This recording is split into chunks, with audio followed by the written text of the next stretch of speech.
All right, welcome to the February 9th, 2026 Community and Economic Affairs Commission meeting. Can I please have the village call to order?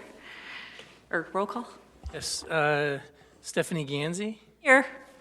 Kirsten Erickson is not here tonight. Jerry Cabasco. Here. Drew Suffern. Mike Densford. Here. Peggy O'Hare. Robert Gorski. Here. Amy Tulaski. Dave Weatherton. Here. Skotek. Here. Lake Cook. Here. Great. Thanks for coming, everybody. One more cold month. Next month is spring, right? Can I have a motion to approve the January 12th, 2026 meeting minutes? So moved. Second? Second. All right. Can we please call the roll? Any discussion, I guess? Do we have anything that we need to add, change? No? All right. Roll call? Okay. Yes, please. Mike Densford. I wasn't here, so I abstain. Abstain. Bruce Suffern. Yes. Jerry Cabasco. Yes. Dave Weatherton. Abstain. Lake Cook. Yes. Kinga Skotek. Yes. Peggy O'Hare. Yes. Amy Tulaski. Robert Gorski. Yes. And Chairperson Ganzi. Yes. Great. Got everybody? Those are approved. Do we have any public comment? Something.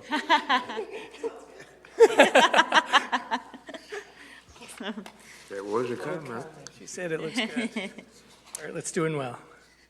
All right, well, with that, we're going to continue our discussion with the Belong in Bartlett Business Grant. I hope everyone had a few moments of time to take a look at, maybe some other things that other villages are doing for their business grants. And we can kind of rehash some of the things that we spoke about last time. Let's see. Tony, did you want to give like the overview of some of the things that we Yes. spoke about last time? Yes, thank you, Chairperson Ganzi. I prepared a short PowerPoint. I'm going to go pretty quickly through it rather than rehash the entire history again of the beta program from which this kind of started off from and is being modified. So this is a quick overview. Since 2018, the Village of Bartlett had a beta program, acronym for Bartlett Economic Development Assistance, which was launched primarily as a small business incentive program meant for two of the largest components of economic development, business attraction and business retention. So, a handful of new businesses coming into town, got them. Some other businesses that relocated from other locations got the grants. Some existing restaurants that expanded or just got a new sign got grants, and overall there were 26 approved, totaling $700,000 in approved grants, with $615,000 being awarded. I won't go through all of them, but some of them were approved, recommended by the EDC, approved by the board, but then the improvements never transpired. That's the reason for the discrepancy in that. When I worked with the EDC many moons ago to conceive of that, the notion was to transform underutilized spaces into vibrant sales tax generating assets for the village. Here's a good example. They're all good examples, but one good example was the empty office that was over on the little restaurant row there on Bartlett Avenue, along with TL's and JC's, that had been an office and then was empty for a couple years, that got transformed into 120 Live. I could talk at length about the transformation of Bartlett Plaza into Streets of Bartlett with all the new businesses coming into there. Anyway, that was the goal for it, to help provide some financial assistance and incentives for people to revitalize spaces. There's a $50,000, don't start blinking, $50,000 cap and with our goal to distribute the funds across the business communities. I added this last line: most grants were made in the downtown district. In practice, like almost all of them, and the reason for that being that the downtown, being the oldest part of the community, also has and still has some of the oldest buildings in the community that were light years away from meeting modern code. It wasn't like a new strip center on Route 59. The reason a lot of the BETA grants ended up downtown is transforming and rehabbing older buildings to meet current codes and to upgrade their appearances. So we're talking about a new program, new and improved, new rebranded program from assistance to belonging, still part of the village's proactive branding initiative. We talk a lot about branding here, and that's another one of the former EDC and current CEAC initiatives to discuss and plan for branding of the village. It is also designed to communicate that Bartlett's a pro-business and welcoming community. When I emailed some of the examples from some nearby communities, like Hanover Park or Streamwood, Geneva, I looked at a dozen of them, and I'll tell you how I looked at them. I Googled, I said, Small Business Assistance Program, Geneva, Small Business Assistance Program, St. Charles, Streamwood, Arlington Heights, Mount Prospect. Every town has one. We don't want to be one that can't be competitive if it comes down on a good business that Bartlett wants, maybe rehabbing a spot in town. It's typical. And businesses, when they come and tell us that they're looking at other communities too, it's not said in a threatening or rude way. It's just usually said as part of a meeting. We're looking for locations. We're looking on Route 59 from, Streamwood down through West Chicago. It's a typical kind of thing somebody might say. So we want to show that we're also a pro-business community.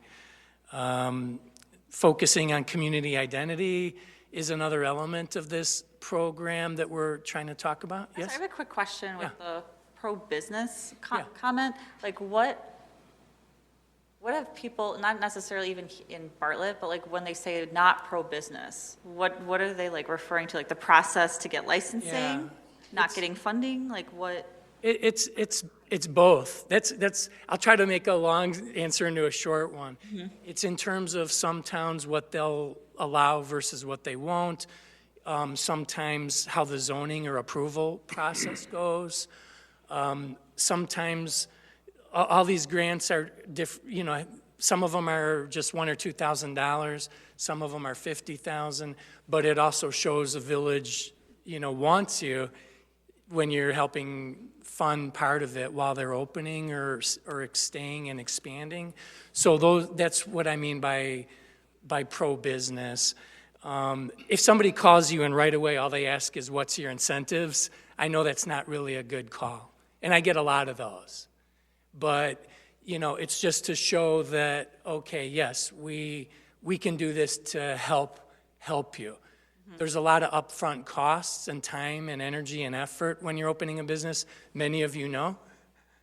There's special use permits, there's building permits, there's liquor licenses, there's state licenses, there's federal ID numbers, there's all kinds of stuff. And if you're spending $200,000 to rehab a space and you get $50,000 eventually back from the village, that really shows a pro-business community. So that some of the answer, but that's some of the elements of that. So again, this comes from the village board, referring it over to the CEAC. So this demonstrates the village board's commitment to local retail and services. Before I was saying retail and restaurants, but we'll be talking about services too in a little bit. Some operational changes that we've talked about last month and you've seen already, so I won't harp on it. We're talking about a straight 50-50 match instead of saying, well, we're recommending a 35% or a 40 or 50% for this guy and 25% for that guy. It's going to be 50-50 is what we're proposing. And when you looked at some of those other communities, you'll see that's basically what almost like 90% of them do. I put a minimum project cost of $2,000, meaning a minimum $1,000 grant. I don't want to say it's a waste of time to do less, but maybe, you know, we want to make sure that it's at least like a cheap new sign or something, or landscaping, you know, 2,000 minimum. And let me talk about the 50,000 cap again. We're talking about a 4-year window this time. So instead of saying the new restaurant gets a $5,000 grant because they spent $10,000 on a sign and they can't apply for 3 more years like we used to have, or 2 years, they could apply within a 4-year time span. We don't want them to apply like 4 or 5 times, but they, you know, by the way we would do this, they could apply more than once through a 4-year time span, up to 50,000. It might help somebody do ongoing improvements and do their own planning for capital improvements. Just to note, a good example of that, let's say a new restaurant came into town. Under the old program, if they applied for a sign permit for, say, $10,000, and you folks in the village board awarded them 5, they would be done then for a period of time. Now take a look at that new business, and they want to put a sign in, again, for $10,000, and you award them 5, and then they say, we want to put in a beautiful beer garden. Well, under the current program, we'd have to say, get in the back of the line, wait your period of time. Now, with this new program, it would give you folks in the village, the board, the opportunity to at least analyze that type of scenario, if that makes sense. Yeah, thank you, Scott.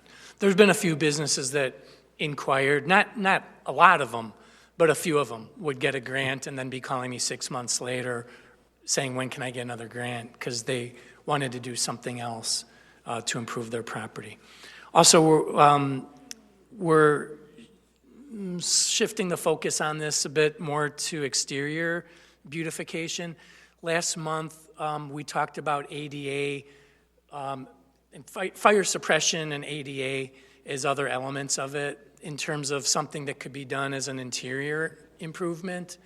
At first, through the staff report, what we presented was life safety issues, specifically fire safety. That's an expensive part of changing like an office into a restaurant or a food use. Or it could be for something that altogether is non-food related, but still has to be done. And somebody, forgive me, it was a lot of minutes, but suggested, I think Commissioner Gorski, that, you know, we could consider ADA improvements for the interior as well as the exterior. Because sometimes you're inside of a space and it's really hard for some people to For the record, navigate. that was Kristen, and I actually asked for AEDs, which AEDs, I right. still don't see on here, so I don't know if that's going to happen or not. Okay, thank you for that. So we were talking about ADA. Again, when you look at the other grant programs, it's something I think that the EDC and the AEC would always agree on. We've always, you know, want to do what we can to help make any of the spaces more accessible if we can. Again, that applies mostly to some of these older buildings in the downtown. Some of them are walk-up. I love the idea of the ADA and AED, like anything that's like safety or health related. I'd almost see like doing like a specific push towards every business on that, and not just our, also service, because I know for a fact one person in this town whose life was saved because there was one available and then there was someone there. You know, so like I think pushing that to every business, not waiting for them to come to want it, but like actually pushing that out would be a really wise thing to do. Very good. Very good. Yeah, that's the kind of feedback we're looking for and want, you know, when this gets finalized and when the recommendation comes out and the board ultimately creates the new program, yeah, we want to be bringing some of these to you. I'd be happy to have 5 people come in a year to get AEDs or make it more accessible. That would be wonderful. Also, now that we're looking at it not being exclusionary, it's going to hit the 2,000 cap to put one of those into a business. But that allows a business to do it and know they still can come back for the beer garden or something else. Even though this is a minimal one, it won't take them out of the rotation with it. So if we're going to push something like that, 50% too on one of those, that's a big help for a lot of the businesses that really can, help a lot of the patrons. Yeah, great comment. I personally didn't realize how expensive those were. Somebody pointed it out to me recently in staff, and I didn't realize that, yeah, they are more than $2,000. So we talked about placemaking, with the caveat, we understand some landlords in town wouldn't buy into that. That might be more of something that like a standalone business that owns their property might want to get into. Beautifying, public art is true, it's mostly a village endeavor, but we want to put a placemaking element into this too, to try to at least encourage that. You never know when you get somebody who buys an old building. Many of you know how much I walk around the town, and I saw that old empty car wash again today on Prospect, and I was wondering, well, what can be done with that? And it would be, maybe somebody with vision would greatly beautify it and want to, put some nice landscaping there. That would be like a dream scenario. We don't know what will happen with it, but a good example of something that could use a great amount of beautification to be up and, economically productive again. So we talk about this program is more aesthetic improvements. I didn't list them all out, but you know what they are. When you look at a beautiful building or an attractive business, you know those elements that make it look beautiful or attractive to you. Beautiful windows, nice awnings, good signs, nice lighting, maybe some outdoor torch type of lighting. I always tend to like those. Awnings, beautiful landscaping. So we've talked about that last month too, making all of those eligible costs. They were eligible in the BETA program, and most of the people who did those improvements was just kind of a small part of a much, much larger project. So we didn't really get too many that were specifically for lighting or signage or landscaping or anything like that. Some other goals of this, I'll go quickly. Drawing visitors. The goal, what we talk about is improving the aesthetics and safety.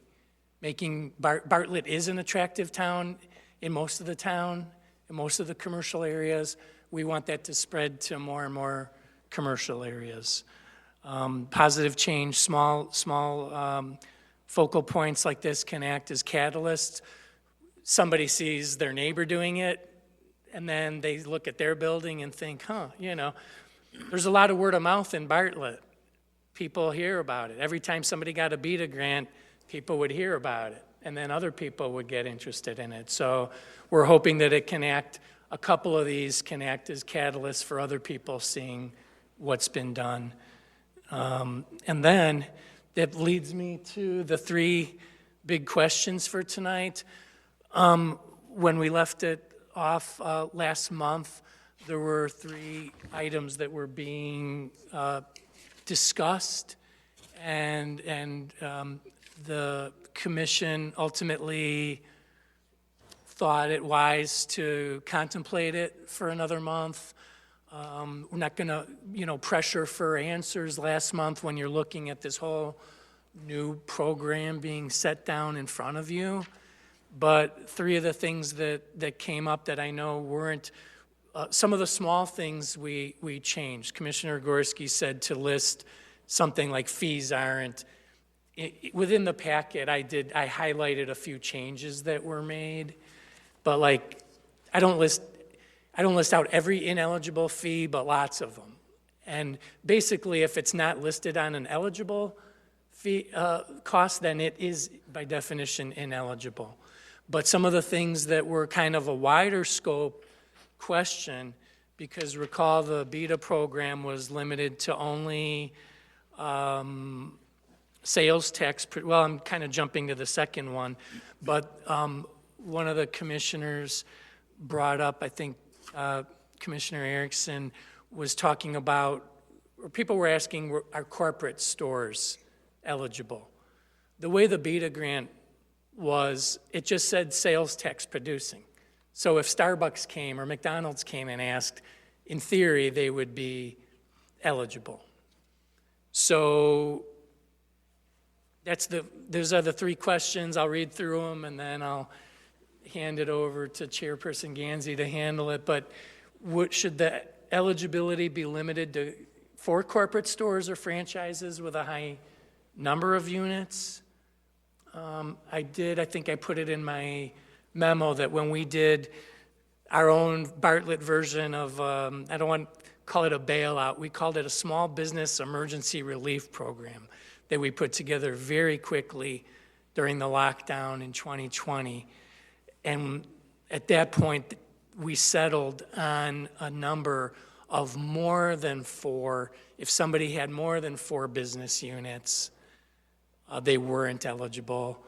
And I can't remember exactly who, but I think there were 2 businesses in Bartlett that had 4, is why we wanted, Taylor Street, I think, was one of them, and maybe Silver Lake. And they're small businesses, but they're people who might have 3 or 4 locations. So that's one of the questions. Corporate stores, would they even be eligible? Or franchises with a high number of units? The second question for discussion tonight is, should the program expand to include non-sales tax producing businesses?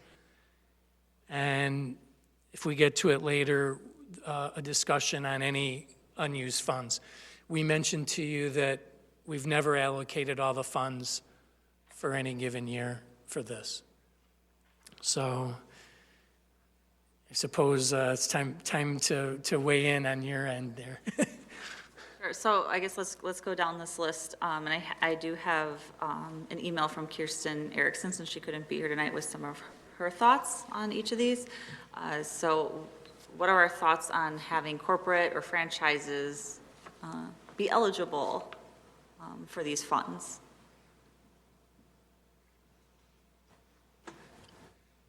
I mean, for me, I think it would be more of, I think every public public building in Bartlett should be eligible since it's a part of the town. We don't want to exclude anything just because, it's a big corporate study like that. But I think it'd be more of a cap for how much revenue they generate, how much their sales numbers are. I agree, you don't want Home Depot coming. Yeah, like Home Depot, they wouldn't need it because they generate, so much revenue themselves, their margins are what they are. I think it would be more prudent to base it on, the amount of money that they generate themselves or their profit margin, anything like that, than the number of stores, just because it would help to keep Bartlett itself, as attractive as it can on the exterior is what this program is for.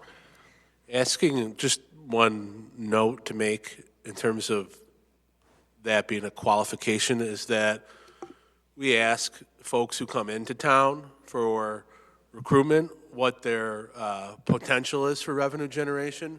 But in terms of what businesses' actual revenue generation is confidential. Okay. So in terms of that would be a difficult measurement to play out. Gotcha. Thank you. So I'm going to assume this, which is probably wrong of me to assume, but the corporate and franchises usually have pretty strict things that they have to do for even outside, what plants, how things are set up. I don't know if they're going to be coming to us for, I can't really think of a franchise or a corporate store that's going to come to a village for something within this, that I would almost say, unless someone can give me a good example of a place that would come, but they always seem pretty much this is our brand and this is what we do. And even if they wanted to put big flower pots outside or whatever, beautify something, I don't know if that's going to be something they're allowed to do. Exactly. I wouldn't see Home Depot or McDonald's or, even anything coming to us for that. Right. Yeah, I wouldn't see it. It's just, I feel, like I said, just, the exterior, it's what it's for, these exterior developments that'll beautify Bartlett. I wouldn't want to exclude, anything just because it has a high number of stores or locations. But let's say Kumon, I guess, the tutoring place. I don't even know like what they would come for. Right, right. There's a whole other wrinkle to this when I think about it too, is some of the franchisees, let's say a Subway franchisee.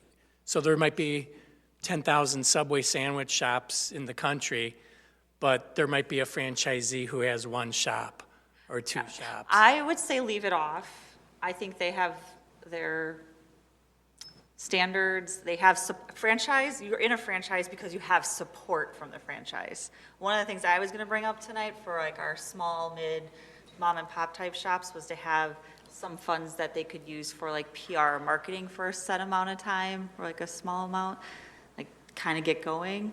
I don't know if that's even feasible, but I feel like most of the corporate and franchises are going to have the support that they need, that they don't need our, basically taxpayer funded.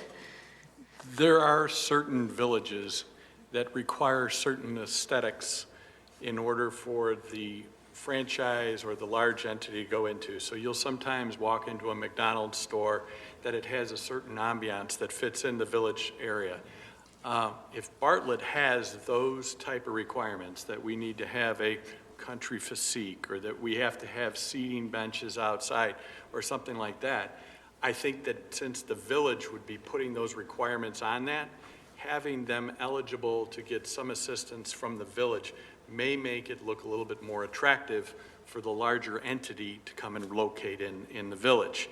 But most of the time, when somebody's looking in like a Home Depot, the reason they're in Bartlett wasn't because of Bartlett, it was because of traffic count, it was potential revenue sales, everything else that's driving that. But if we made them put a certain side, or I'm thinking like if we did it kind of the CVS, we wanted them to modify the outside of the CVS so that it met the village requirements of, what we were looking for. Something like that may be, I think, eligible for some assistance if we're going to require it from them. Will it change or like a build out? Because I'm thinking like when Aldi came in and our board had some pretty, like we had some thoughts because we didn't want it to be like, oh, there's the dumpsters right outside the other businesses. But it's kind of something we negotiated on the upfront before they came in, Okay. Like, so that would be like, I'm not saying you're wrong if there's something, I was just trying to think overall for like a set program. I think one of the things too, in terms of those big corporate players, if you take a look at historically from the village, when you take a look at Home Depot, or when you take a look at Aldi, or the dealership, or Ace Hardware, some of those big players will come in via a different type of incentive, a development agreement, or sales tax rebate. I would say the beta program probably wouldn't necessarily be what equates to getting some of those bigger, like a Home Depot, for example, that you mentioned. Does that make sense? Doesn't the sign ordinance kind of parallel with your larger corporations? Because I think that's where, when you go to different communities, you see signs being larger or smaller, being dictated by the sign ordinance of that local community. And so if somehow this went hand in hand with the sign ordinance, that if we wanted a smaller sign or a sign that's set off someplace different, or it's beautified somehow with whatever, that perhaps the sign ordinance would work hand in hand with this, perhaps. So like you're saying that it's pretty much, because we have sign ordinances, it's pretty much set that we're not gonna see like a franchise that has dictated like, here's the sign that you have for your like 7-Eleven.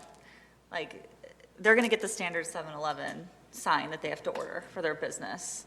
And I would argue that shouldn't be us providing an incentive for a sign that's already like, this is what they have to have based on the franchise.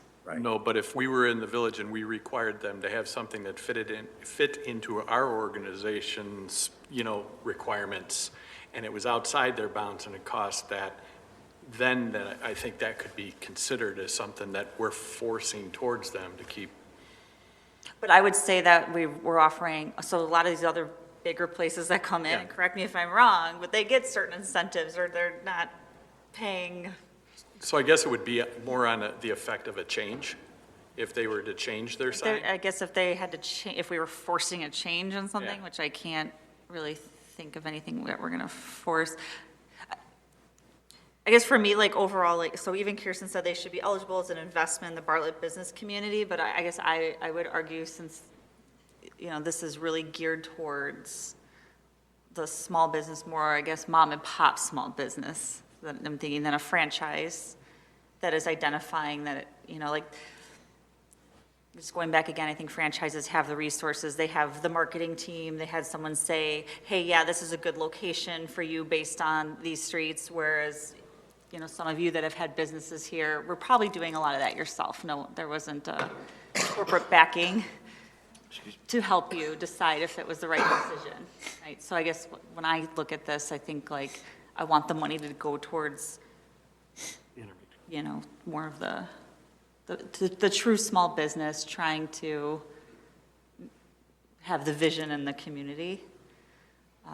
That would be my opinion, that I think like keeping it to that. And I just can't really think of anything, like if a Chipotle were to come in downtown here, you know, one, there's gonna be a lot more upfront conversation, like Chipotle franchise is gonna come in, corporate is going to talk to And I think then we're actually taking care of it at that point. It's not through this, it's through something else. But if we were then to say, let's say that we passed something that we needed to have a certain aesthetic thing that fit into the village, and we forced it on them, that they had to do that, which some villages do. I mean, I know that there's different layouts for Aldi. There's different looks to them. You know, you go to the Lake Geneva Aldi, it looks a lot different than the Aldi here because of the fact of the ordinances that they have for their town and their appearance to it. Well, We, right, Glen Ellen would be that right, way, but too. that's like kind of preempted, like coming in, most of these, But on a new business, they'd know that, you're right. yeah, like, they're like, oh, okay, we understand, we're gonna have this kind of facade on the front, you know, to make it work. Used to work in McDonald's, but in the UK and in Norway. So they have pretty high standards when we're talking about if they have any issues. So always they have a way to find the money or sell it for the other person who want to buy it another location. So it's always the way for them. Yeah, They have a lot of backup, the money and the other help from the other McDonald's basically, because this is like huge. I guess another point I would like to kind of like make with that, not include the corporate or franchises, is that I think people who might open a business here, it might take a few months to get going to like realize maybe something that you need, or like that this Belong in Bartlett grant would be helpful for, versus a franchise coming in, you're like, I know I need this sign, I need this on my door, I need these marketing materials, I need this, like, it's just, you know, it's like a checklist already, so I would hate to think that we're granting money to businesses that might already have a leg up, when we have, you know, other true, so I'm open to any, that's my opinion, so I'm open to any thoughts on that. If I could make a thought or a recommendation, I think a good thought might be capping the number of that, because in our economic development eyes, somebody who owns 2 or 3 businesses is still an entrepreneur, right? But if you're a Chipotle and you have, you know, 1,800 locations in the region, you're not. So I would maybe, in terms of, and Tony could correct me if I'm wrong, I would maybe put a cap of 3 businesses maybe as a consideration. I don't think, you know, you might not want to be in a position where you create this document that has these eligibilities and you put yourself in a position where you're giving a beat at a Chipotle or Subway. To me, that doesn't really make a lot of sense. No. Furthermore, when you have them in line in a strip mall, we still talk to our landlords and our commercial center owners. So in terms of stuff like landscaping, things like that, those folks could be a conduit to those monies and that beautification as opposed to an inline Chipotle. Yeah, I would recommend highly against that, to be honest. okay. I'm going to chime in as well. I'm glad Scott brought that up. And so just for a few examples, and I know they came up last month, somebody had mentioned Marco's, And, you know, I worked very closely with him. He's been here for a long time, like 12, 13 years. Lives all the way in Skokie and looked for locations all the way from there out to here. And it's his one business. So I want to echo Scott's sentiment that, you know, we look at Bobby Patel as an entrepreneur, you know, rather than one out of 1,000. You know, I'm sure there's Marcos all over the country. And then Dos Bros took a long time to come to fruition as well. That I started meeting with that owner, Sam Patel, probably at least a year before he applied, and it was kind of the same type of scenario. So that's why this is such a hard question too, because yeah, if a Chipotle corporate store wanted to open in Bartlett, I wouldn't want to sit in my office or, you know, offer this type of grant for them to get their sign or their landscaping. But if it's there's always like new sandwich, kind of a joke for there's a lot of new sandwich concepts all the time. So if there was like, for instance, a new sandwich concept or a new whatever type of food or retail, just kind of piggybacking on what Scott said, it's a tough question because a lot of these people are first-time business owners opening these. I can appreciate like if there's 3 or less. Like I would still call that. That's a good number. Like I think that's fine. And we're talking about the franchises that are like nationwide, like the Chipotle. But if it's 3 or less, like Dos Bros, whatever, like they have the one downtown and here, fine. Okay. So if Bartlett would be, for instance, their third, when you say 3 or less, that's what you mean, like, as long as if they have 3 already, they wouldn't be eligible, but, I'm fine with 3 or 4, whatever anyone. That was going to be my question. If there's a total locations outside of here, is where we're capping it at? Yes. Yeah, I just wanted clarification on that. and also, again, we might be, we'll be doing this for years. So when the commission says 3 or less, I want to get what you're thinking, that particular franchisee, rather than like the business itself, because there could be. That franchisee, if he or she has 3 or less franchises as a franchisee, I think should be the maximum.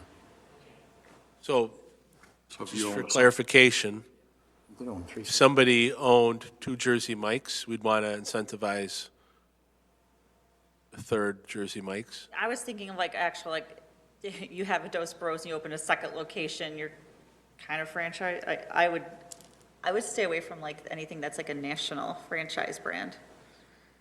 That's, again, my opinion. Well, it's something that I was thinking about, I mean, we're looking at the sticking point of this individual franchisee, right? So, but that plays against hey, these are huge corporations.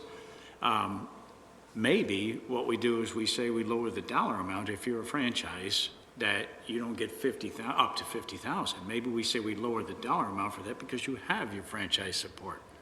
So if you wanted to make another tier, it's just a suggestion, maybe you throw out a different tier for franchise establishments that they cannot get up to $50,000 if they're already a Subway or if they're already I'm trying to think of a Dunkin' or something like that.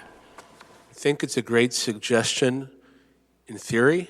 I think in practice, it's a little bit difficult for us as a staff to determine, well, if you've got 8 versus 12 versus 6 versus 4, that's a lot of financial gymnastics and matrices that would need to be developed. I would just like everyone to think like what we, kind of sounds like we decided on like what the money would be for. We're talking about safety, ADA, AED. We're talking about beautification of a facade, of signage. I would think any Subway, like for them to open as a franchise, they will have to have ADA, they will have to have requirements already that I don't know if there's going to be funds that they're even going to be eligible for based on what we said this money should be used for. Like I can't really think of what else they would do. I agree. Maybe we should have a vote, because Do we think we want to have franchises or not? I mean, we could probably just do like a kind of a straw poll on it, because then this will go to the board as a recommendation. Just bear in mind, if you don't want to give money to franchises, we still have other tools in our toolbox. If the community wants the business, if the board wants the business, if you guys want the business, we're not going to just say, well, you're ineligible. We're going to sit down and talk with them and come up with different solutions. It's not going to hurt us from a perspective of like turning away some franchise that we would want. That's this program. I think like keeping in mind what this program is helping, somebody that's a small or one business in our community that $1,500, they're going to say no to an AED because they don't have another $1,500 this month. So they have to say no to something that would save a life because they don't have, that's kind of like where it seems like this, I almost like, that's how I'm framing it in my head is, what is some, who are we helping with this Belong in Bartlett grant? Not saying that we wouldn't have some of these franchises and that of course we want some other things here. But like Scott said, there's other tools in the toolbox to help encourage that.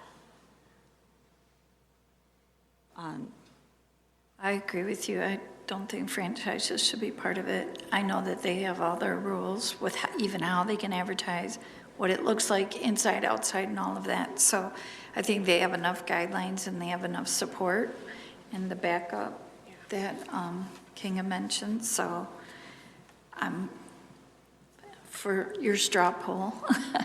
I agree with you. I think another thing to think is like, what do you want this tool to do for us? And like for me, my opinion is I value having franchises in our community, but I completely value having like that mom and pop shop come in. Like I want to have that balance. So. If any franchises even attempted to apply for any of these? You know what?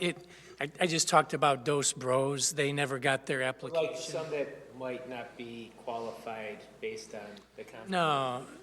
Who? No, Culver's did, no.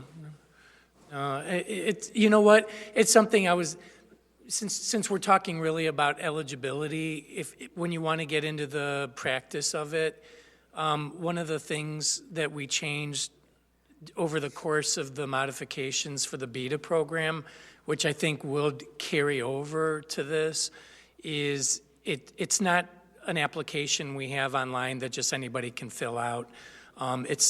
We'd have to meet with them, kind of basically offer it to them. Use some of our discretion to think of, is this the kind of business that we want to bring before the CEAC and then the village board?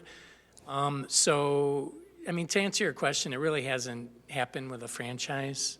And the It's not really part of the conversation. The strip mall owner could come and if they're like, I want to make my outside. So I own this strip mall of 5 businesses in it, and I'm like, you know what? I do want it to be. I want benches. I want flowers. They can come apply, and that's going to help all of those businesses that are in there. True.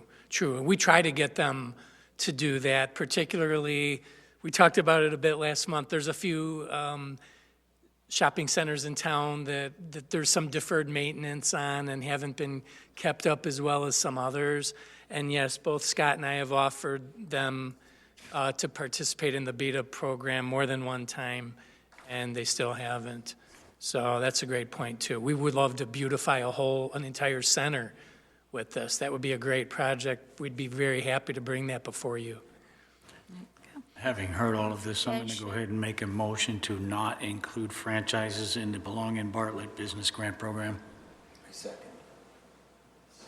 Gorski. You want me to call roll? Sure. Okay, this is a vote to not include them? To not include franchises in the Belong in Bartlett Business Grant Program. Kinga has a... Is it confidential how many employees the business have it inside? No, we ask that frequently. There's some of the bigger companies they don't always love to share that, but that's not really a confidential thing. Because maybe when they have less, like 5 employees compared to 25 employees, if someone has 25 employees, I bet they have money for renovation.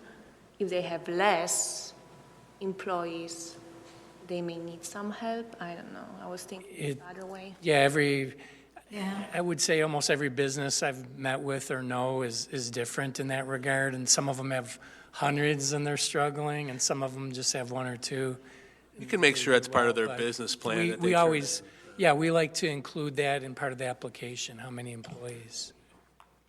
'Cause that was, All right, so do we need to call a roll, or are we pretty much, There do we need to call a roll? I think because there was a motion. There was a mo- It might be practical Okay, to call. then we could call the Okay. roll. So it's to not include franchises and corporate. that includes- So a Yes, yay vote we is don't in want. positive doing that, and a nay vote would be saying against it. Right. Okay, you all ready? Okay, Weatherton, Yay. Densford, Yes. Gorski, Yes. Talaski, Yes. Cabasco, Yes. Gansey, Yes. Skotak, yes. Suffern, O'Hare, Yes. and Cook. Yes. All right, that makes it unanimous to not include. Yes, so we'll pass that Got it. recommendation to the board. Okay. All right, so the next part is here, should the program expand to include non-sales tax-producing businesses like personal and professional services like a dentist?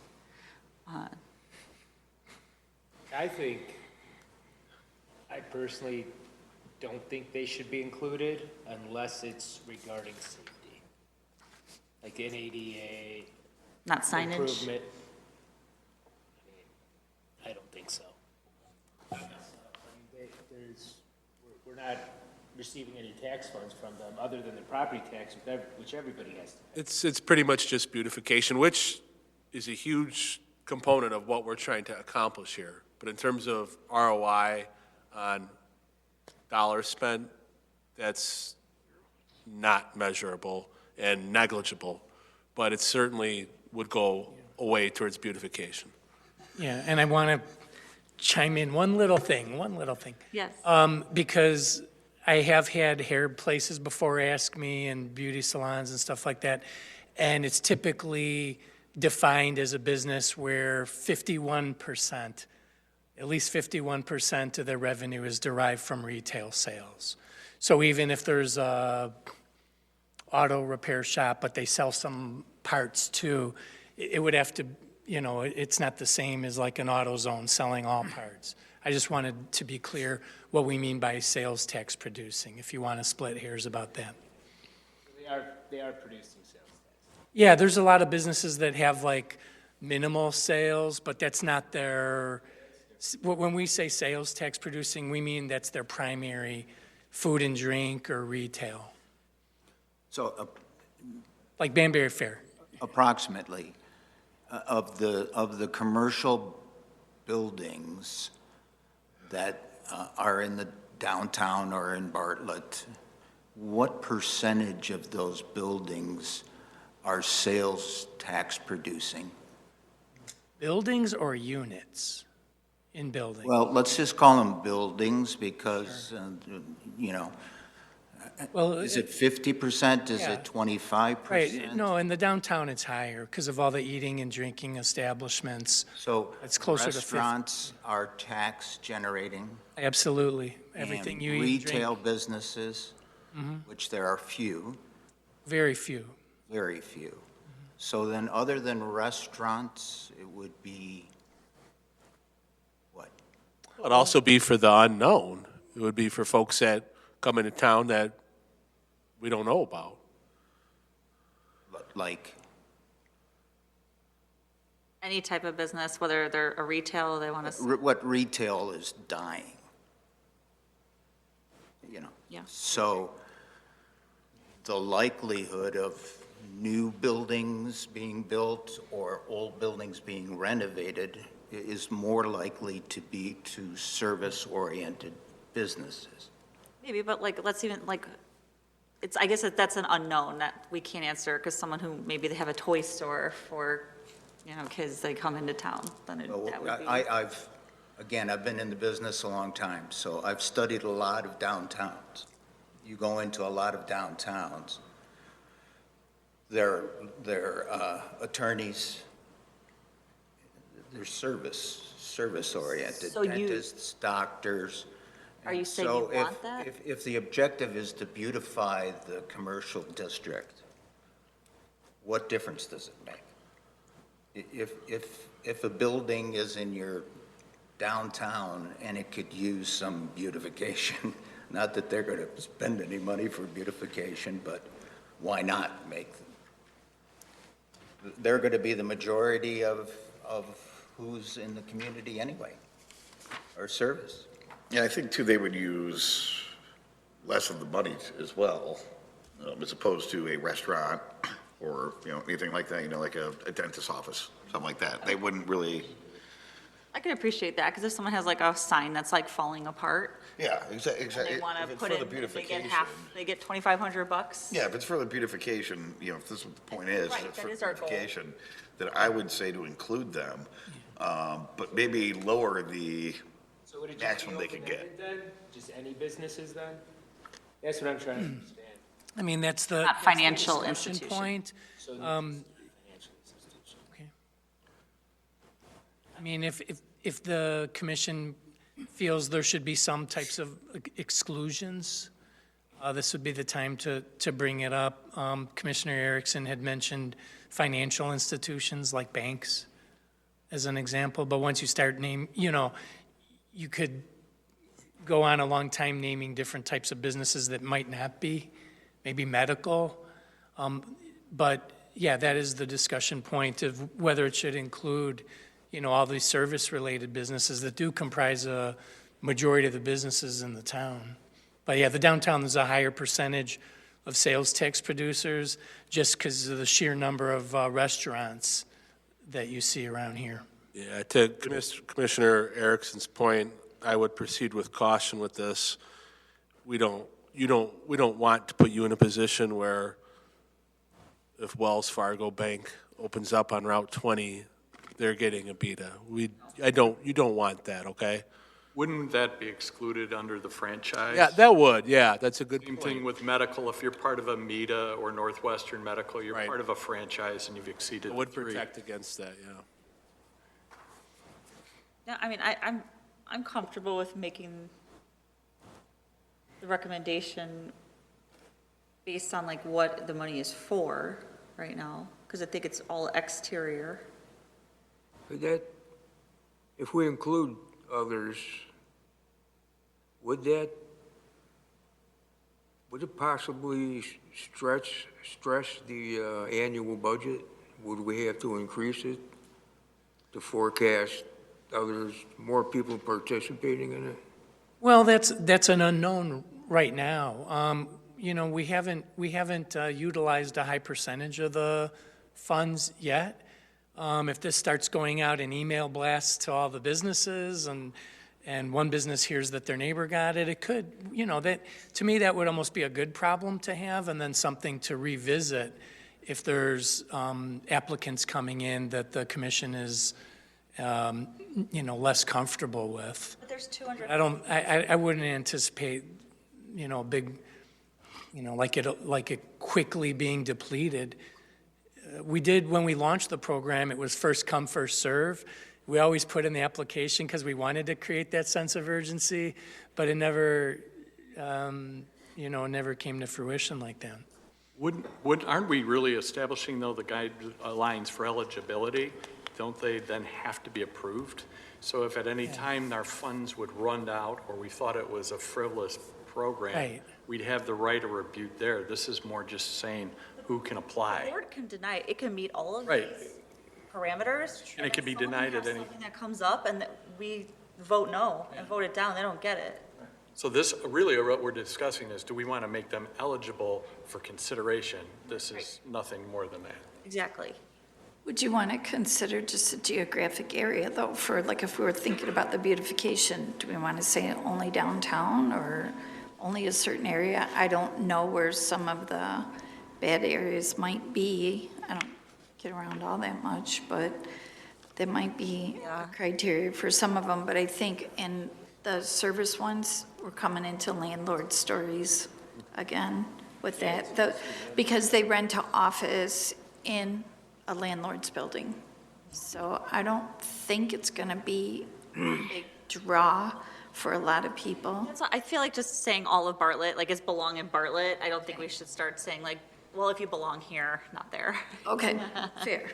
Like, just messaging Yeah. wise. I think it's a good idea to think about like like we have a TOD plan that's only for our downtown area. Right. There are certain things that are only, but I think for this, like Tony said, we've never used all of the money, so 250,000, correct? Yes. So we've never used all of it, you know, so right now it's not gonna impact our budget any differently, because it's been the 250, How close have we come in the past to maxing out? probably the first year. Oh, you mean the most we've had? There was one year that was over 150,000 because there were two $50,000 grants kind of early.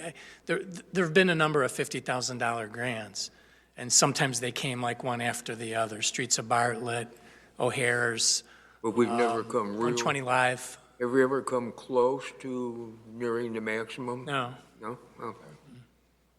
Yeah, so this isn't some, and that's the max, so like it wouldn't impact the budget anyways, like it would be like we're out. Yeah, Of money. and it goes towards the budget of whatever fiscal year the check is cut. So just, only want to clarify that because I would always put it in my staff report, how much we have.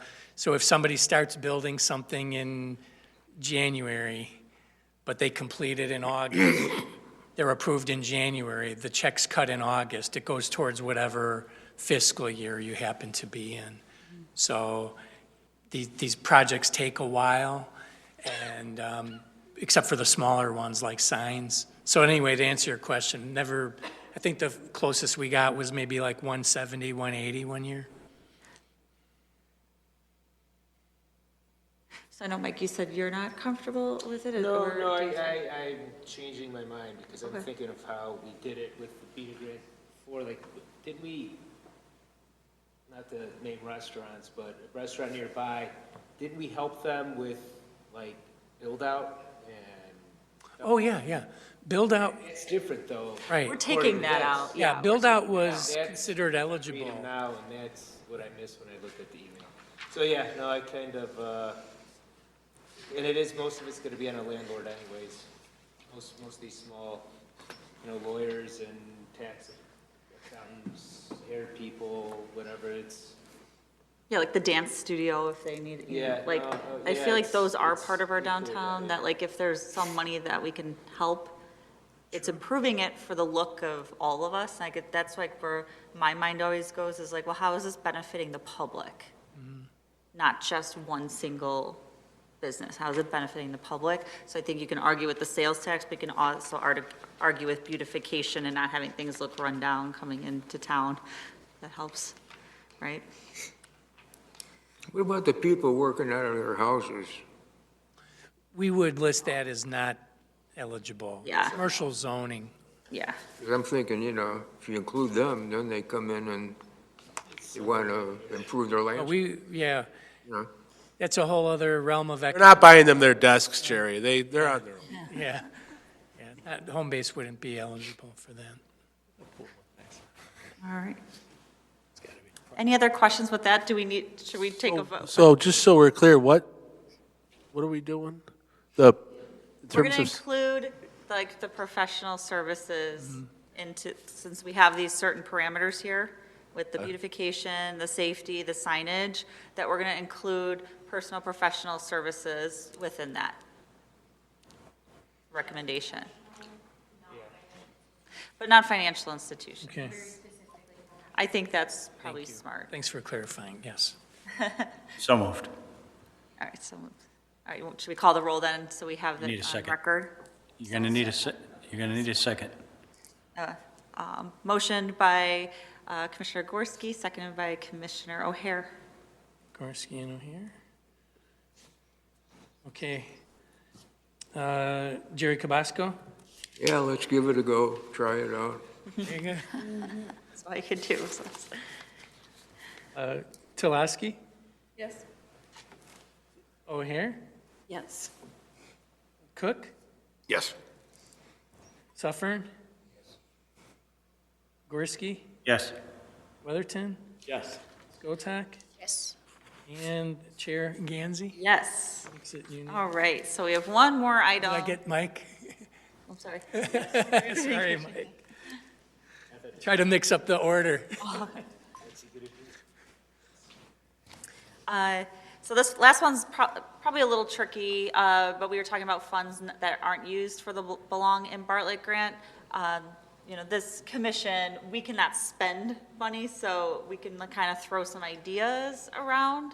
But this would just be like kind of a thought that we're putting in then for the board to consider.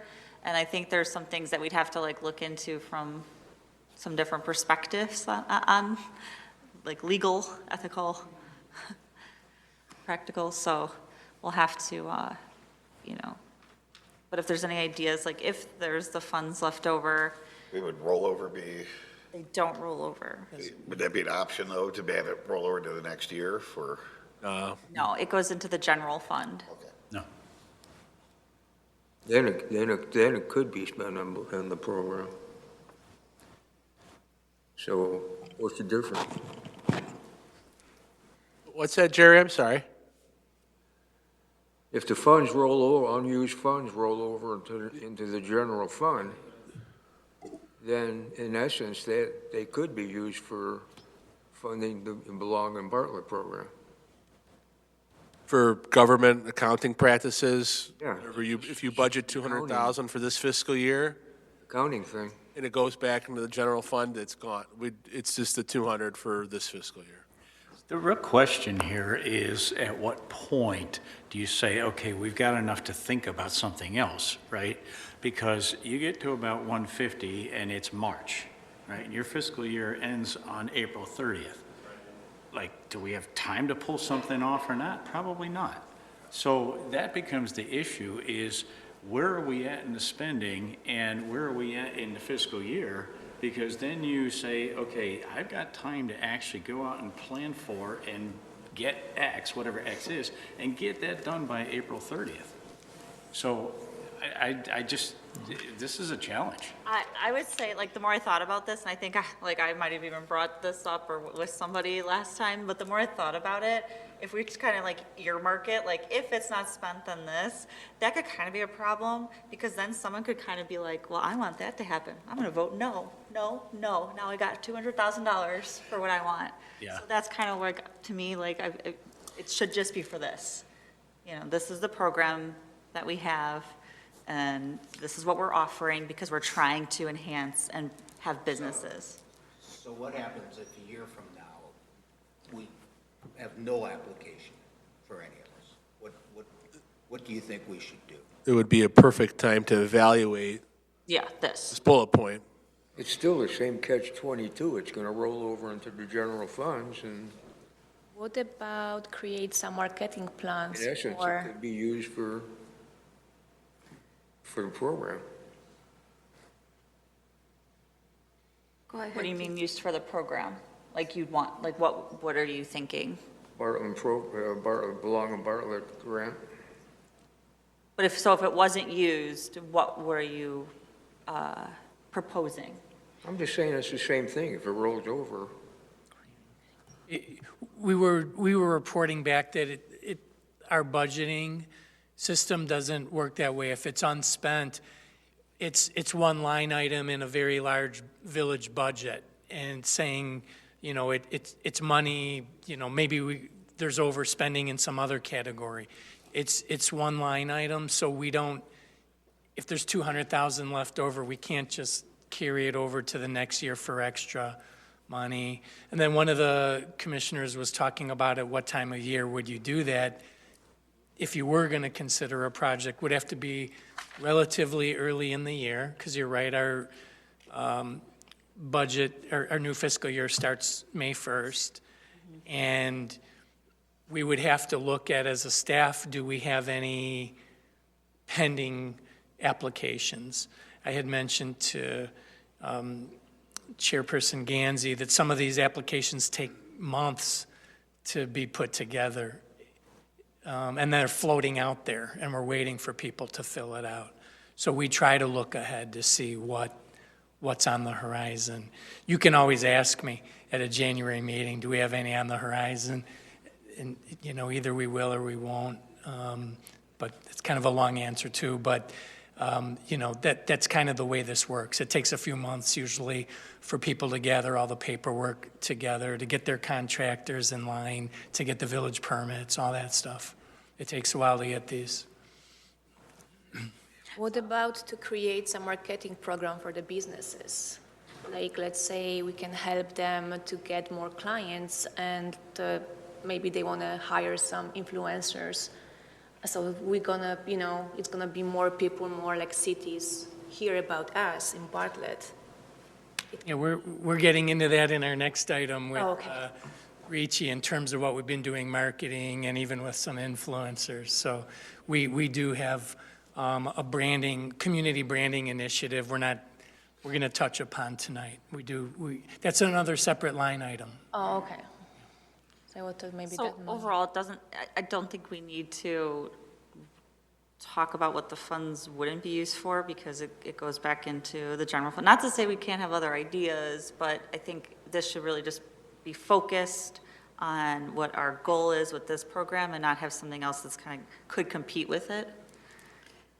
So would it be possible to start a discussion on a wish list of potential projects that fit the beautification signage criteria that fall outside of individual businesses, but rather everything that we talk about, and I love the idea of the huge TV screen on the wall by 59 West Bartlett Road. Would we initiate that or anything?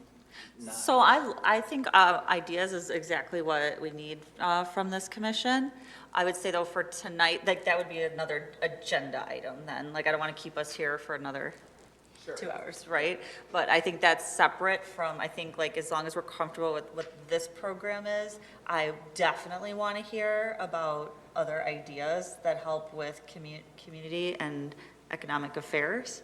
So whether that's, you know, business or alerting people, you know, make PR for our community. I think we could put that on a future agenda, maybe even like our March, April, whatever one, depending on when everything else is, what else is coming up. But I would love that. I think that's a great idea. Could we then consider using unused funds at some point to facilitate initiating those projects? So we can't technically No, spend the because money. they return to the general Just a fund. recommendation. We can make recommendations, and then our village staff and the board would figure out like where the money was budgeted from. Just Yeah. start the process, Right, that's all. right. But I think like trying to be like, oh, if this is left over, like, we don't want to be like, oh, we have $100,000 left, what are we spending it on? No. Right? Like, let it go back into the general fund, and there's still projects that are always happening. But I want to hear those Or take ideas. some of that money and initiate something to Mm-hmm. study the feasibility of doing it. Which we have wherever you funds would for. do it, Things like that. Yeah, but I think, are we comfortable with how, because I know like Tony and Scott and Rich, you want to make sure that this is ready to make the changes and they're going to send it to the board? As it stands now, the funds are earmarked for a specific use. So I don't see where number 3 is really as much meaning. It was brought up last meeting as a discussion point. But I think from an accounting perspective. Something to just consider, yeah. Yeah, from an accounting perspective and probably what we're allowed to do, I think it'd be tricky. But the funds already can't be used for that Bartlett grant, because they're earmarked for other purposes. think the best of both worlds is to take what Chairman Gansey said and take this program in a compartment and maybe move that along. So we can start pushing the program out. Because this has to go to the committee first. Yeah. And then board. So we're talking at least another month. And then, once again, as Chairman Gansey said, the idea mill is always open. So we can continue those discussions forever about different ideas. So could we put something on either March or April, maybe April if we already have the March items, put on April to discuss other beautification projects? Love to. or Marketing style campaigns? And that would be a whole separate discussion, and then we could put, a budget behind it. Like, the board can put a budget, if they decide that that's the direction and it fits with the strategic plan that's laid out. Does that sound good to everybody? Yes. Okay, I think it's good to kind of compartmentalize it, so it doesn't, our ideas don't spread too far, we stay focused. But then this will give them to make the changes here, because it won't even be on our agenda for February, this won't even come to the board until March. So try talking April before this will be ready to go for them to utilize as a tool, correct? That's about right, yeah. All right, do we need to vote to say we're good with it, or are we good with making these changes and then getting it to the board? Yeah, we had the 2 votes for the recommendations to Okay. exclude franchises and also to open it up to service businesses, non-sales tax producers, excluding financial institutions. Well, I just want to say thank you to everyone. I think we did have a really good discussion, and this is as Mike was mentioning before, this is different than the one that existed before, and it's because that we all talked through this and brought ideas, so thank you for that. I'm excited to see how it works in implementation. Us too. We hope to bring some interesting and good projects before you. All right, moving on to new business, and it sounds like we have some new business items. These are longer than the board meetings. I'll make this quick then. So, I just want to let you guys know the winner for the Best Pizza in Bartlett contest was V&V in all 3 categories. We have notified Mr. Bucaro, and he will be attending the March meeting here to receive the recognition from you guys. We did purchase a little plaque for you guys to present to him that night for the March meeting, so he'll be attending. And then a little bit about Restaurant Week, because we're wrapping it up. I will be sending a Restaurant Week feedback form to the businesses that participated just to see how they think it went for them this year, because this is our 2nd annual one. Next meeting, I'll also come back with some metrics from the marketing that we did do for this year. If you guys weren't aware, we did do, we hired 2 influencers, and then we paid for a 30-second radio ad to help promote Belong in Bartlett Restaurant Week. So we'll get you some metrics for that for next meeting. But you guys could probably have already seen, we reached over 50,000 in one of those videos. So we did get a lot of good reach this time around for the social media aspect of it. But we will get hard metrics for you guys next meeting for sure. Great. That's all I've had for new business. Anything else? You'll see that lengthy report I also sent you in the email. It's kind of a year-end report. I won't go over all of it, but if you have any questions, and we're also looking at, part of our strategic plan is to enhance and change some of our reporting metrics. So if you have any questions about that or the future of that, we're certainly open. That's what I'm thinking for the businesses. Social media are huge, and that fund where we have it, we can help them to hire that kind of influencers, because that is expensive. I do social media, and it's not 500. It's a lot of money. Hide it there, and always I'm getting new clients from social media. It's for the businesses, it's a huge power. How they can get the clients. So we will have 200,000. Let's say they're gonna apply for 5,000 for the business, and they're gonna get, a lot of clients. That's gonna be huge help for them. Plus for the Bartlett as a city, we have that kind of business here. So what I'm hearing is, yeah, I understand, like, it's expensive to, Oh, yeah, it's very expensive to hire the people. right. So what's your suggestion, or what are you? So what I was thinking to create the program, marketing program for the businesses if they have the low revenue for the business. And we have like 200 left, and they're gonna apply for the marketing. Maybe they don't need, and it's like beautify the business, but they need to get more clients. That marketing program could be something huge for them. So we're gonna have that way instead like beautify the business. So they're gonna stay longer in the business in Bartlett, and we're gonna get more people from the other cities to Bartlett too. So I think sounds like something like that would be like on the extra idea, or the, like April, like to bring up, and we can discuss, you know, what that would look like. Yeah, but that's what we're getting basically like goal from influencers, is right? Because like 50,000 people saw from other cities, like Bartlett. Because the village is doing it from the perspective of the village as a whole. Yes, it's in that Belong in Bartlett campaign. That budget came out of that rather than a beta, so a little different. But still, like for the other businesses, for the beta, could be nice to get that funding to help them get more clients. I think maybe next steps for us is to probably ask legal how far we can take the unused funds, like where else we can use it. I think we could probably ask legal. And let's, can look let's that up. talk about that during our spitballing session in the spring. I think that would be a great topic to discuss, yeah. Yeah, I do marketing and PR, so I had brought it up to Scott, and we kind of like, you know, we're thinking about the ins and outs, you know, with that, and just because I know there's even like services offered like through ECC, and I think a lot of the stuff, there's like making the connection, you know, for some people to like find what fits for them, so you're not like, okay, I have a small business, I can't spend 10 grand a month on marketing. Yes, that is the point. 1,000, or I need to have tools to know how to do this. So I think let's bring that up, let's leave that for April. I think we have a pretty, like, this is solid for now, because the other thing I have to always think about with any of this is implementation within the village and how they have to like go through all these parameters, so kind of trying to keep it doable for that and fair. Is there any other new business that people want to bring up?